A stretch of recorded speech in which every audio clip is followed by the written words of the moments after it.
Bismillah, hari ini Senin 31 Desember 2012 kita akan menjawab 4 pertanyaan, yang mana pertanyaan-pertanyaan ini terdapat di dakwah tauhid.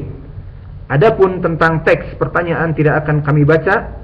InsyaAllah para members ataupun ikhwanin fillah barakallahu fihim bisa membaca teks tersebut di grup dakwah tauhid.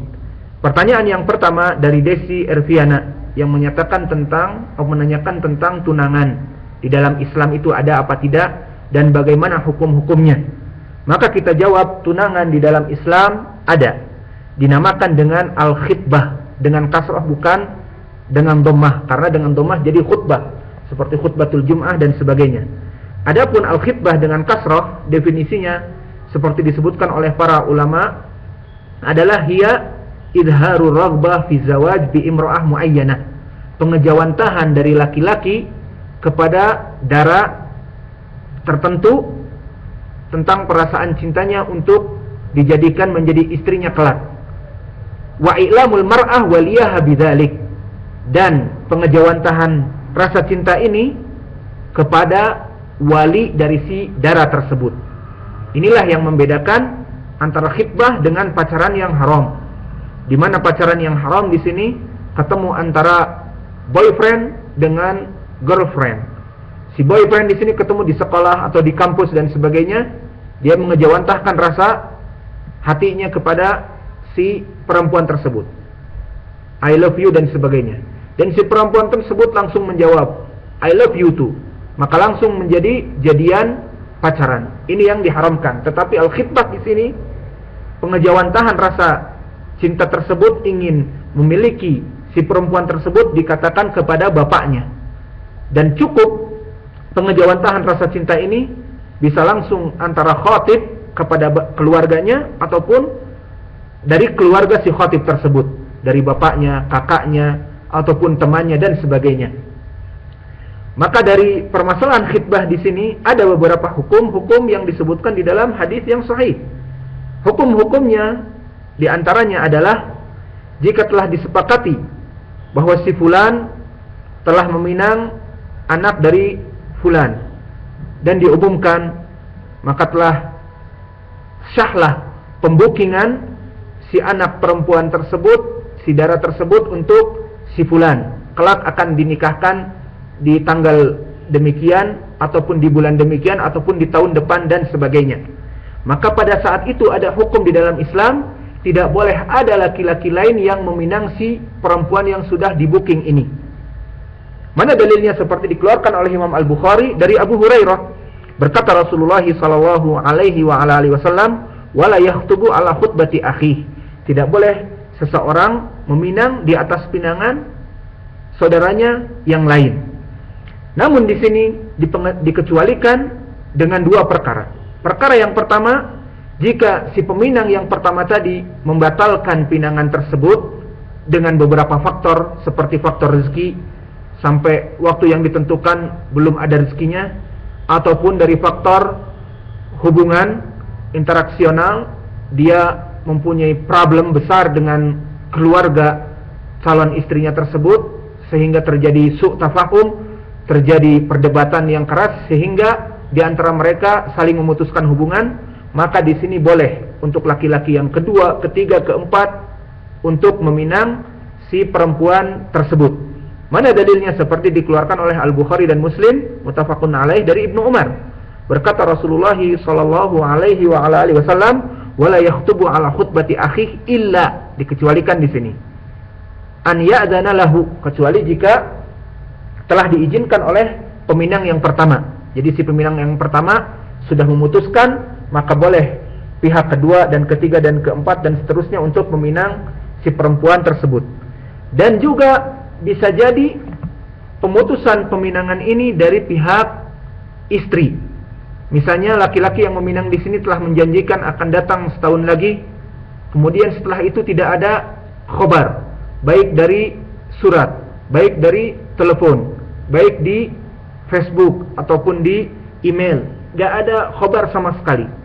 Sehingga berijtihadlah di sini pihak istri, mungkin orang ini telah menikah, mungkin orang ini telah mati, mungkin orang ini pergi jauh keluar negeri dan menikah di sana dan sebagainya, karena sudah melewati beberapa waktu yang telah ditentukan, setahun, 2 tahun dan sebagainya, akhirnya diputuskan oleh pihak istri untuk selesai pinangan. Maka di sini boleh datang laki-laki lain untuk meminang, seperti hadis yang dikeluarkan oleh Imam Muslim dari Uqbah ibni Amir. Berkata Rasulullah sallallahu alaihi wa ala alihi wasallam, "Wala yakhtubu ala khutbati akhihi hatta yadara." Sampai dia itu terputus. Adapun permasalahan yang kedua yang berhubungan dengan pertunangan, tentang permasalahan hadiah. Apakah boleh kita membawa hadiah untuk si calon istri ini, dan hadiah itu diambil oleh pihak si istri dan sebagainya. Untuk permasalahan ini ada hadis yang dikeluarkan oleh Imam Abu Dawud dan An-Nasa'i dan Ibnu Majah dari Abdullah bin Amr bin Al-As. Berkata Rasulullah sallallahu alaihi wa ala alihi wasallam, "Ayyuma imra'atin nukihat ala sadaqin aw hibain aw iddatin qabla ismati an-nikah fahuwa laha, wa ma kana ba'da ismatin nikah fahuwa liman u'tih wa ahad ma ukrima alaih." Hadis ini maknanya, dari apa-apa perempuan yang dia dinikahi dengan sodakin, hadiah dan sebagainya, sebelum ismatun nikah, sebelum akad nikah, maka hadiah tersebut boleh diambil untuknya, untuk si perempuan tersebut, jika sebelum nikah, yakni hadiah untuk pertunangan. Adapun hadiah-hadiah setelah ismatin nikah, setelah akad, seperti mahar dan sebagainya, maka boleh diberikan kepada bapaknya ataupun yang berhak dari keluarga yang dimuliakan. Hadis ini memberikan dalil bahwa permasalahan hadiah boleh diambil oleh si pihak perempuan di saat pertunangan. Namun hadis ini sanadnya dhaif, dari jalan Ibnu Jurayj an Amr ibn Shu'aib an abihi an jiddih, dan Ibnu Jurayj di sini adalah seorang mudallis yang dia tidak mendhahirkan mendengar dari dari gurunya. Akhirnya di sini didhaifkan karena ditakutkan Ibnu Jurayj tidak mendengar, tetapi dia mentadlis dari gurunya. Alhasil, permasalahan hadiah di sini karena dalilnya dhaif, sehingga para ulama membolehkannya. Yang mana dalil pembolehan tersebut kembali kepada al-uruf, kepada adat istiadat, selama tidak mukhalafah dengan syariah.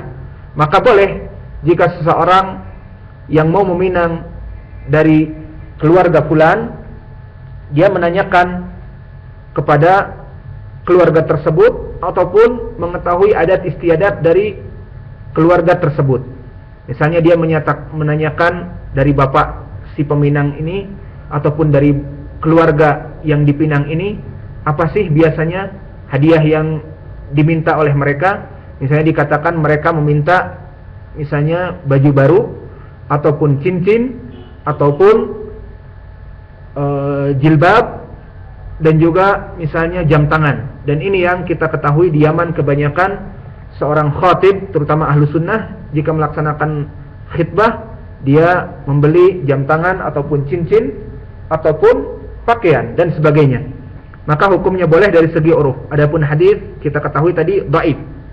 Dan juga perkara yang penting yang berhubungan juga dengan permasalahan tunangan ini, pertunangan di sini hukumnya adalah mubah seperti kita katakan tadi, bahkan sunnah. Namun ada beberapa perkara yang beberapa orang menganggap remeh di saat dia meminang calon istrinya, yang dimana laki-laki ini di kuliah ataupun di college, yang masih menunggu beberapa waktu menabung, dan begitupun si perempuan di sini masih ingin menamatkan kuliah, tinggal setahun ataupun 2 tahun. Maka selama 2 tahun mereka melaksanakan peminangan, mereka masuk berkhulwah seperti layaknya seorang suami istri, kecuali berhubungan suami istri ataupun bersenggama. Maka perkara ini juga salah kaprah, karena perempuan yang makhtubah, yang dipinang, tidak halal farjnya kecuali dengan akad, dan tidak halal farjnya di sini juga apa-apa yang mendekati kepada az-zina, seperti al-khulwah. Para ulama menyatakan tidak boleh orang yang masih dalam ikatan pinang meminang untuk berkhulwah dengan calon yang dipinangnya. Masuk pada hadis yang dikeluarkan muttafaqun alaih dari Ibnu Abbas, la yakhluwanna rajulun bi imra'atin illa ma'adhi mahramin. Maka tidak boleh berkhulwah kecuali jika dia ingin memberikan hadiah ataupun ziarah ataupun datang waktu Id memberikan hadiah sebagai rasa cinta dan sebagainya. Boleh dia bertemu dengan yang dipinang, boleh dibuka wajahnya, tangannya dan sebagainya, dan ibu ataupun bapaknya ataupun keluarganya dari darah duduk bersama dengan si perempuan tersebut. Adapun pertanyaan yang setelahnya, yakni yang kelima dari Wan Su, di mana pertanyaan ini bisa dilihat di grup. Pertanyaan yang panjang yang menanyakan hadis, bagaimana derajat hadis permasalahan kesaksian iblis. Permasalahan hadis yang ditulis oleh si penanya tersebut, yang oleh penanya diterjemahkan dengan tulisan yang panjang. Hadis ini dari Mu'adz bin Jabal an Ibnu Abbas. Berkata Ibnu Abbas, kunna ma'a Rasulillah sallallahu alaihi wasallam fi baitin rajulun min ansar. Fi baiti rajulin min ansar. Fi jamaah fanada munadin ya ahlal manzil atu'dhinuna li bidukhul walakum ila hajah. Faqala Rasulullah sallallahu alaihi wasallam ata'lamun manil munadi? Faqalu Allah wa rasuluhu a'lam. Maka berkata Rasulullah sallallahu alaihi wasallam, hadza iblis laknatullah. Maka di dalam hadis yang panjang yang disebutkan oleh penanya di sini tentang kisah datang seorang iblis minta izin masuk kepada Nabi Muhammad SAW, yang mana di dalam kisah yang panjang ini yang bisa dibaca terjemahannya di grup, dikisahkan curhatnya iblis tentang permasalahan penggodaan iblis kepada hamba Allah. Dia menyukai orang-orang seperti ini, dan orang-orang yang dibenci iblis adalah orang-orang yang seperti ini, dan bagaimana trik-trik iblis di saat dia menggoda manusia dan sebagainya. Dan hadis ini tidak ada asalnya, tidak ada sanadnya, baik di kutub musnad ataupun sunan ataupun al-jami' minal ahadits, kecuali hadis ini datang di kitab yang ditulis oleh Ibnu Arabi, yang kitabnya berjudul Syajaratul Qaun. Maka bagaimana hukum derajat hadis tersebut? Maka kita jawab dengan izin Allah untuk permasalahan beberapa hadis yang kita lihat dari sanadnya tidak ada sanadnya, tidak ada asalnya. Terus yang kedua kita lihat dari segi matannya, dari teksnya. Dari teksnya panjang dan kisah yang begitu terperinci, bagaimana syaitan menceritakan tentang dirinya, bagaimana syaitan menceritakan tentang makarnya kepada Bani Adam. Maka dari dua poin ini, dari segi matan terjadi suatu lafaz yang detail seperti kisah yang panjang, dan yang kedua dari segi sanad tidak ada sanadnya sama sekali kecuali dinukilkan oleh Ibnu Arabi di dalam kitabnya Syajaratul Qaum. Maka ini menjadi pertanyaan bagi kita, apakah hadis ini ada atau tidak, dan apakah hadis ini dipalsukan atau benar keadaannya. Maka kita di sini kembali kepada siapa yang menukilkan kitab hadis tersebut. Maka hadis ini dinukilkan oleh imam ataupun oleh Muhyiddin, kata mereka Ibnu Arabi. Siapa itu Muhyiddin Ibnu Arabi? Dia itu adalah seorang imam ataupun seorang ulamanya Sufiyah, dan imam tetapi imam al-Ittihadiyah, imamnya orang-orang yang mengaku bahwa al-makhluk dengan Allah itu bisa bersatu satu sama lainnya. yang bahasa Jawanya dinamakan Manunggaling Kawula Gusti. Ini termasuk dari kelompok orang-orang ekstremis dari Sufiyah. Dia bernama Ibnu Arabi ini adalah Muhammad Ibnu Ali Ibnu Muhammad Al-Hatimi At-Tai Al-Andalusi dari Andalus. Dan dia itu ma'ruf dengan Ibnu Arabi dengan nakirah tanpa alif lam. Untuk membedakan, di sana ada ulama ahlu sunnah, ahlul hadis, Al-Qadi Abu Bakar Ibnu Arabi dengan alif dan lam. Maka yang nakirah tadi Ibnu Arabi, dia itu imam dajjal min dajajilah, imam sufiyah, terutama penyeru ittihadiyah, penyatuan antara Allah dengan makhluknya. Maka tentang Ibnu Arabi yang nakirah ini telah dikatakan oleh para ulama tentang pemahamannya dan juga tentang periwayatannya di dalam hadis. Berkata Imam Az-Zahabi di dalam Syiar A'lamun Nubala bahwa dia itu dulunya orang yang pintar, kemudian banyak belajar di beberapa tempat dan rihlatu thalabul ilm. Kemudian disebutkan wa amilal khalawat wa alaqa syai'an katsiran fi tasawuf ahlil wihdah. Maka dia itu dulu di saat menuntut ilmu mengambil ilmu dari beberapa ulama di zamannya, kemudian mulai dia itu menyenangi khulwah, berkesendirian. Seperti Nabi Muhammad SAW dulu berkhulwah di Gua Hira, dan begitupun dia mulai melaksanakan khulwah seperti seorang Hindu dan Buddha di saat mengadakan semedi. Maka setelah itu diketahuilah bahwa dia mempunyai pemikiran wahdatul wujud, bahwa Allah itu bersatu dengan makhluknya, Allah itu bersatu di dalam dirinya dia.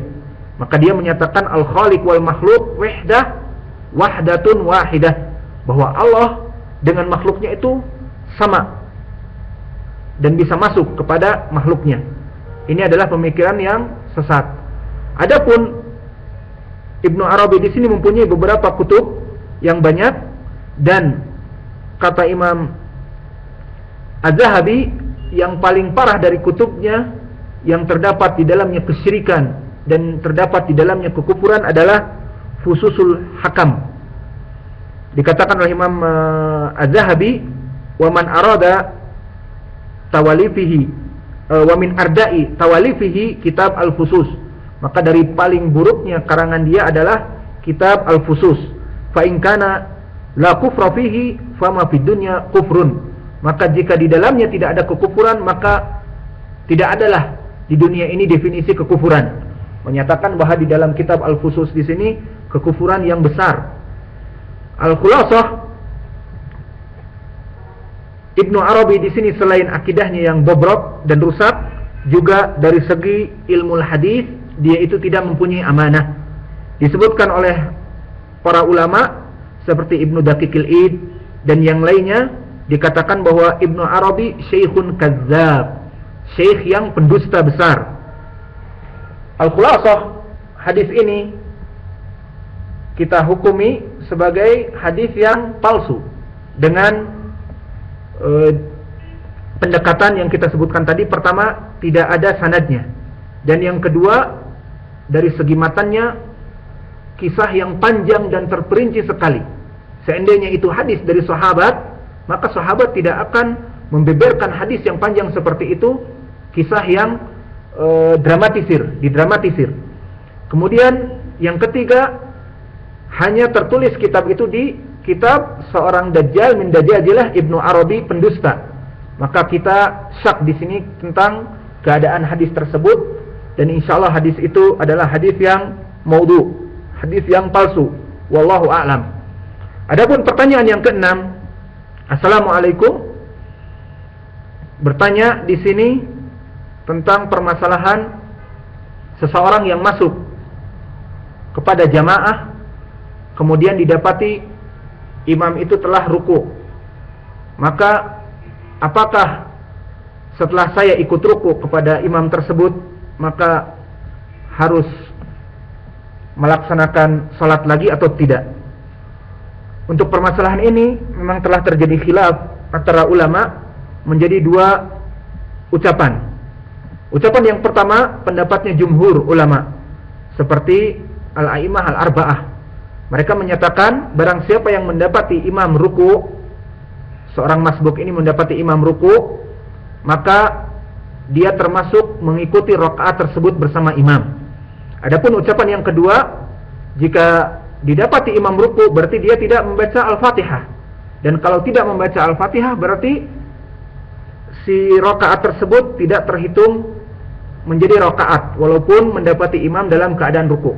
Ini ucapan yang kedua yang merupakan ucapan Imam Al-Bukhari dan Imam Ibnu Khuzaimah dan Imam Ibnu Hazm, dan juga ucapan Syekh kami Muqbil Al-Wadi'i.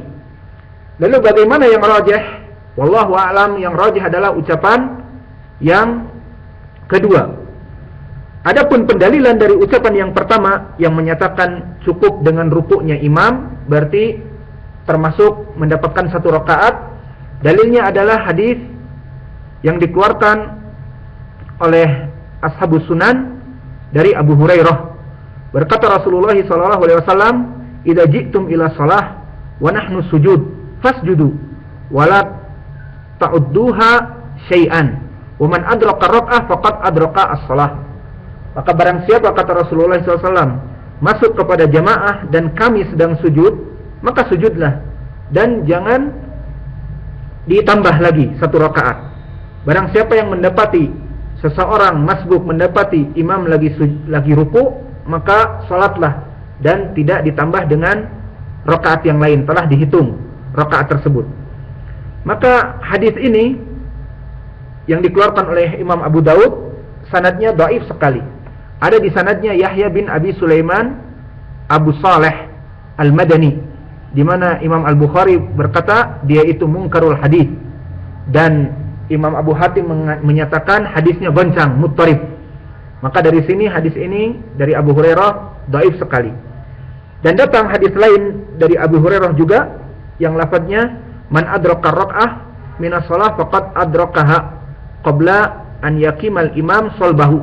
Maka barang siapa seorang masbuk mendapati imam dalam keadaan ruku sebelum si imam ini menegakkan punggungnya untuk beriktidal, sami Allahu liman hamidah, maka telah mendapati rakaah tersebut.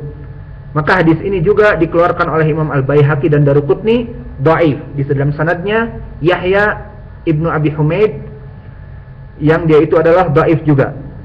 Dan sebaik-baiknya pendalilan bagi mereka dari segi pentashihan, yakni sahih atau dhaifnya, hadis yang dikeluarkan oleh Imam Al-Bukhari dan Muslim dari Abi Bakrah, yang mana hadis Abi Bakrah ini telah kita lewati di pelajaran akidah, di saat dia masuk kepada masjid dan didapati di masjid itu orang semuanya pada ruku, maka Abu Bakrah ruku duna shaf, kemudian masuk kepada shaf. Kemudian Nabi Muhammad SAW yang menjadi pendalilnya menyatakan, zadaqallahu hirsan, mudah-mudahan Allah memberikan kamu tambahan semangat dan sebagainya, wala ta'ud, dan jangan diulang. Yang menjadi pendalilan bagi mereka al-jumhur, kalimat jangan diulang adalah jangan diulang rakaat yang baru. Ini yang dimaksudkan dengan pendalilan mereka, poin pendalilan mereka. Adapun hadisnya sahih, tidak butuh kepada niqas karena muttafaqun alaih. Maka kita cukupkan di sini dulu pendalilan mereka, kita masuk kepada pendalilan ucapan yang kedua yang dikatakan tidak masuk kepada rakaah. Mana pendalilan ucapan yang kedua? Pendalilan ucapan yang kedua hadis yang dikeluarkan Bukhari dan Muslim dari Ubadah bin Samit, di mana Rasulullah SAW menyatakan, la salata liman lam yaqra bi Fatihatil kitab, maka tidak diterima salat bagi mereka yang tidak membaca Al-Fatihah. Maka hadis ini hadis yang sharih dan hadis yang sahih tentang penafian tidak ada dihitung suatu rakaat kecuali di rakaat tersebut dibacakan Fatihah. Maka barang siapa yang masuk dan didapati imam ruku dan tidak membaca Al-Fatihah, dari hadis Ubadah bin Samit ini tidak diterimanya salat rakaat tersebut, sehingga setelah salam harus dibayar rakaat yang lainnya, termasuk kepada waktu dia masuk dalam keadaan ruku tidak membaca Al-Fatihah. Maka kenapa kita rajihkan ucapan selain jumhur? Dikarenakan hadis yang dipakai oleh jumhur, fala ta'ud, maka janganlah diulang.